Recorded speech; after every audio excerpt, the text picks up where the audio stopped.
Hi, everyone. A very good evening to all of you. And welcome to my channel, Eloquent English Enterprise. A special welcome and a very warm welcome to all of my new subscribers in the last few days. It's really heartening to see my family growing. So today it's going to be a short, very short presentation. It's not a presentation actually. So this is on soft skills. So I'll just give you a few hints on what soft skills are all about. It's a much hyped kind of topic which is going on these days. So what it is all about, and how do we make ourselves better at soft skills and mastering them. So this is a very short kind of a little tutorial on soft skills. So here goes without wasting any further time. The soft skills that we need in the current year, that is 2025, it will lead you to success in many jobs if you are good at soft skills. So, in an era where we have automation and artificial intelligence, AI, machine learning, there are some unique human qualities which form a very big kind of foundation. It's your asset if you have these skills. So, because of these recent and major changes, soft skills in workplace have gone from, they were mere add-ons earlier, but now they have become core competencies. Okay, so they are basically like catalysts which propel you towards success. But what are these soft skills? Like, what are soft skills all about? So, soft skills are often termed as people skills or interpersonal skills. That is, qualities which make you sort of bind together with your team. Okay, they are kind of an adhesive kind of thing which makes you bind yourself with your team. So, and they are definitely non-technical, which relate on how you work. Okay. So these traits and qualities that determine how you interact with your team or any others, and how you perform at your work. So soft skills in the workplace are necessary for success in relationships, communication, problem solving, and collaboration. So I'll discuss those later in detail. But as of now, soft skills for employees are distinct from, very, very distinct from hard skills. And they do not refer to any specific technical knowledge or expertise which is required for a particular job or task. These soft skills can be mastered in any kind of field that you are working. It doesn't definitely include the computer literacy or design thinking or venture planning, etc. It's something very, very different. Okay, so what it's all about, let's discuss further. Okay, there are many, many soft skills which your employees or you yourself can take advantage of to improve yourself and, of course, the stand of your company. They could be specific, but they could be non-specific as well. It depends on the kind of working environment, like what field or what department you are working at.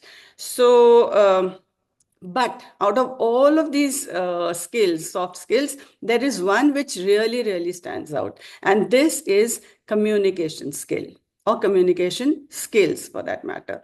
So knowing how to communicate with each other in the correct manner, that is correctly, communicating correctly in the best possible manner, it's going to make you and your employees more understanding. And also it's going to encourage working with co-workers and other teams, and it's going to create better communication channels throughout the whole company. So let's take a look very quickly at the top 10 communication skills which I have listed for you. Firstly, your tone of voice. The tone of voice should be directly proportional, or it should be related to the kind of work which you are trying to elicit from your fellow beings or fellow workers. The use of body language. Make your team comfortable or make your seniors comfortable. I mean, body language is very important when we are communicating, because, again, whatever we are doing, we have to communicate. So, the correct use of body language. Then, interpretation of body language of the other members of your team. How do you interpret? Okay, so it's not just your body language, but it's the others also who matter. Then the fourth point is assertive communication. Now, what is assertive communication? It is setting of goals and finding ways and means or resources to achieve them in the least possible time. So that is assertive communication. Fifth is communicating under stress. We know there are certain, you know, things to be met. There are certain goals which you have to achieve within a stipulated period of time. So you generally, people start getting upset and they come under a lot of stress. In fact, maximum of the youth, they are going through a lot of stress at their workplace. So how to communicate in those circumstances? One must understand the stressful situation and find the best suitable solution. Sixth, and again, very important, is managing of anger. When you are under stress, your levels of anger, they go up. So in those trying circumstances, it is mandatory, it's really important to control that anger because it won't lead you anywhere. Anger is only going to make things worse for you.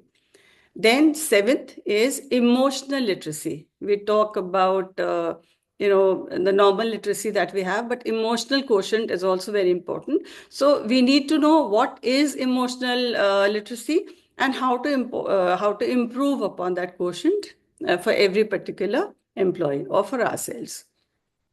Another important aspect in communication is the art of negotiation, right? When we go for any kind of deal, we have to negotiate. Then we have to find a midway because the other party has their own stand, you have your own stand, you have your own belief. So the art of negotiation is very important. And how do we go about it? We have to understand the types and stages of negotiation. There are different stages. It's like the primary stage and then the middle stage and then maybe the final stage. So we need to understand the stages of negotiation and the types of negotiation.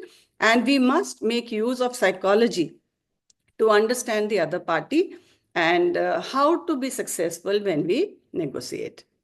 The ninth point is persuasion. Sometimes when everything fails, it's your persuasive power which has to come to play at the forefront. So we must train ourselves, or you must train yourself on persuasion principles and strategies to become a pro at persuasion techniques. And last but not the least, again, something very important, cultural competence. Now, what is cultural competence? This is the ability to recognize cultural biases, all right, the differences, and develop cross-cultural skills. And what are these?